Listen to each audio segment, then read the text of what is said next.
Okay, so just to show you here how it all works. So you unlock the bed because the drawer is locked in right now. So you unlock the drawer can then come out. Once the drawer is unlocked, now the base of the bed can move side to side. Once the mattress and the slats are in there, it'll be more stable. Right now it has a wobble to it, okay? But regardless, you come down here, you flip this switch, and now you can move the bed. So the bed just slides on the sawhorse, okay? Now let's say that you're gonna be working on the electronics over on that side. That's the whole reason why the bed needs to move, is so I can get to the electronics over there. So the mattress is here, so you just lay on your belly and you can get your arms down in the sides and up the walls and everything for the electronics. See, I was worried about fire and I wanted to be able to access anything anytime. If I smell anything burning, if I want to get to, you know, a blown fuse, whatever it is, I want to be able to get over there, okay? Where this VoltGo battery is, you could probably put there's a really good battery. It's called a dumb fume battery. It's this Chinese battery, but there's a couple different reviewers who cut batteries open and look at how well they're built. And these dumb fume batteries that are only like $300 each for a 300 amp hour battery, they're really good batteries. So I could have like 1,200 amp hours with 4 of those batteries for just over $1,000, like $1,200.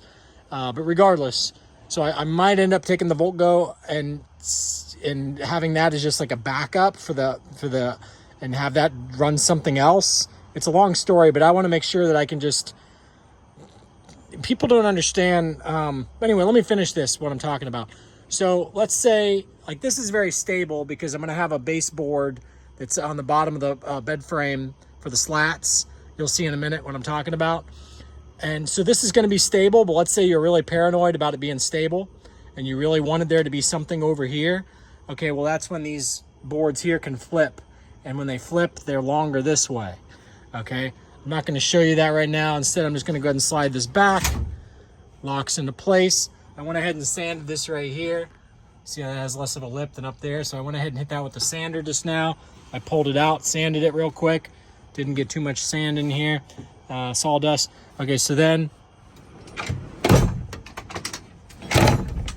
okay, so that still shuts. I still got to put the flat board in there and everything and figure it out, so I'm not going to get it exact right now but honestly, I don't mind shutting it that hard because I know how hard it needs to be shut, and I'll just go ahead and do that every time. And then make sure it's locked. That's interesting.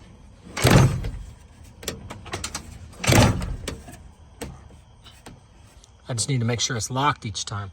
That's really all there is to it. As long as I get it to, I wanted to see how it works if I,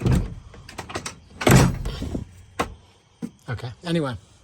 So yeah, just make sure it's locked because it's in a bind, because what it's doing right now, you can see that little air gap right there. It's hitting right there on that edge. So I just need to keep sanding it down, but I also need to sand the other side. So it's kind of like a balance. I want to kind of do them both and play it by ear and drive around a little bit and see what happens. Anyway, you never know, the whole slide might pull out further too, like who knows. But I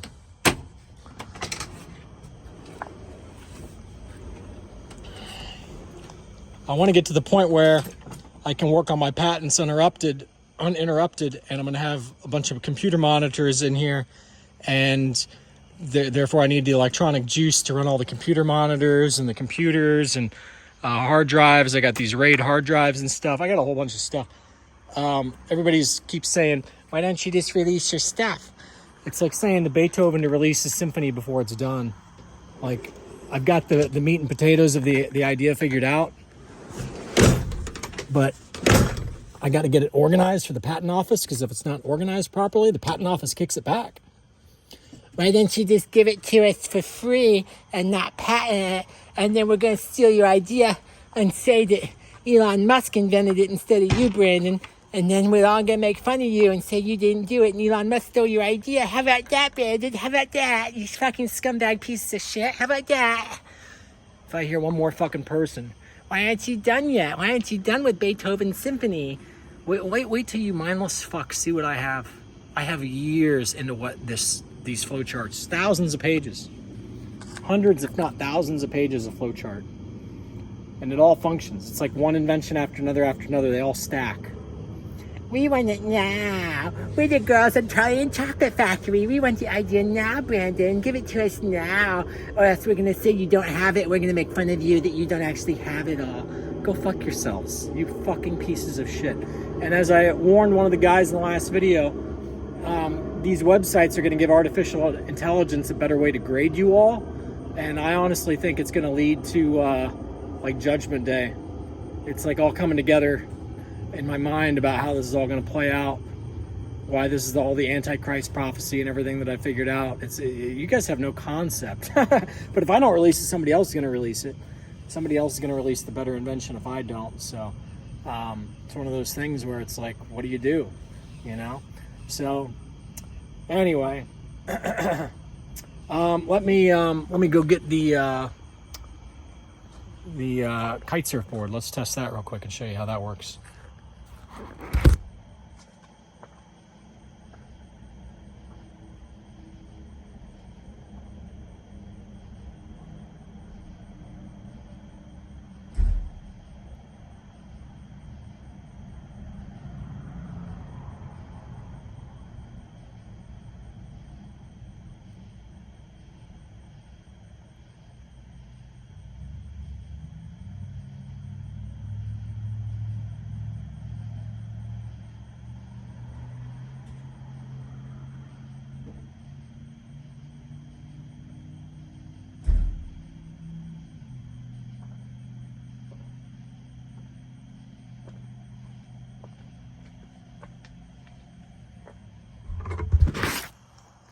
So this was the key for what motivated me to invent this whole thing. This drawer here. And watch, it won't fit. Okay. So I've opened the drawer. Oh, hang on, you're upside down. So I've opened the drawer and I put my kite surf board in, okay? And so the kite surf board will hang off one side a little bit and then the other side a little bit more. And that's why the leg has to be over there. There has to be that gap. And so you put all your kite surf stuff in here, everything that has sand on it goes in this drawer. And it's rubbing right there, but it's not a big deal. I knew it was going to. But look there, it clears, okay? And you can even run quite a little bit bigger of a board. So if I buy one that's just a little bit longer, it'll still fit. Another option is you can put them in diagonal and then it'll really fit. So let me show you here.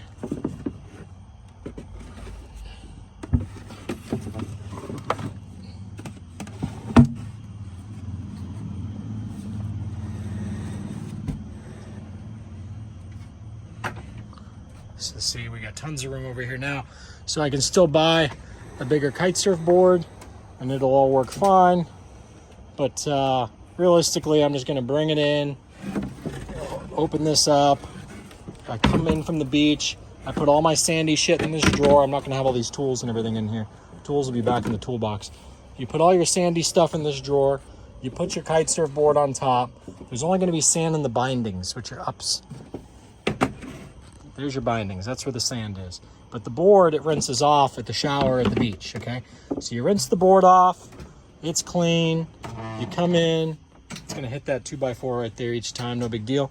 But you come in and... Okay? And that's it. Kite surf board is in there safe. Right? And now as you drive down the road, all the sand that's falling off those bindings falls into the drawer. And then you go to the gas station with the vacuum hose, and once in a blue moon, you vacuum all the sand out of the drawer. All right. So now I just got to be concerned about waterproofing the drawer or fans in the drawer. I'm probably just going to do like little portable fans. I've got these little battery powered fans that are nice. These little guys here. I'm probably just going to figure out a way to position them around the drawer and just turn them on and let them run for hours. And I think that'll probably dry everything out each time. But I don't want the wood to rot. This is, like plywood. I don't want it to rot and get crazy with moisture. So if any of you have any good ideas on what I can do, like lay down like a bladder for wet stuff, because your harness and everything, it's all wet. You bring it in, from the, you know, you rinse it off at the shower to get all the fucking sand off of it. Or I don't rinse it off and I let it all stay dry and sandy and I just put it in here, the sand vibrates off and then I vacuum it. That's probably what I'm going to end up doing. Not washing stuff off at the shower, but instead just putting it in here dry and letting the sand get in here and then vacuuming it out later. That was the invention, the purpose of this invention, okay? That's the whole thing, is I realized I'm gonna get sand all over this fucking van, sand in the bed, sand in the driver's seat, sand all over the place. Believe me, I've done it before. That's what all this thing used to be for, is to go kite surfing and put all my shit in it.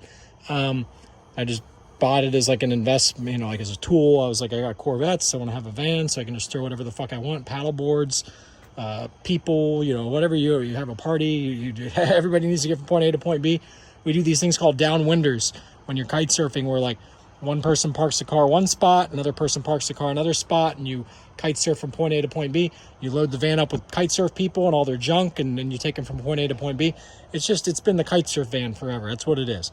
But now it's going to turn into the finish up the patents van, to get the patents organized so I can turn them all into the patent office. But anyway, that's it. That's what this is all about right here. All right. So again, you just flip this switch here, and this bed can then slide. Okay. And as it slides, this bar here raises. As it slides back the other way, the bar goes back down. You see, the bar is getting lower. And once you get it back to the locked position, the stationary bar, which is rock solid, it's got a metal L-beam underneath it. Once you get back to the locked position, the stationary bar is the taller bar.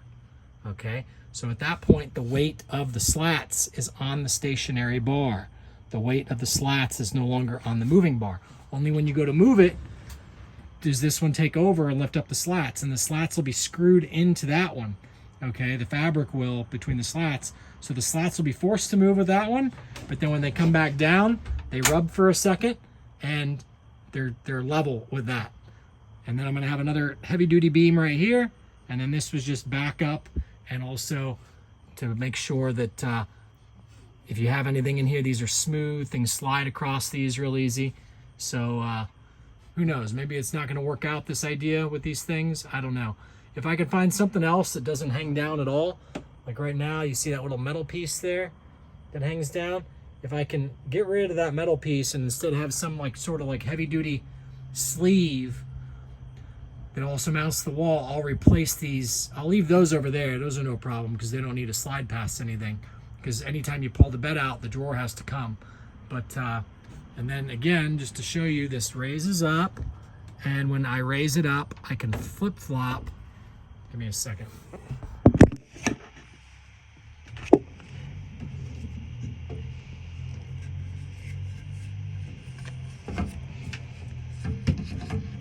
If I'm really paranoid about tweaking the bed, I can flip flop this board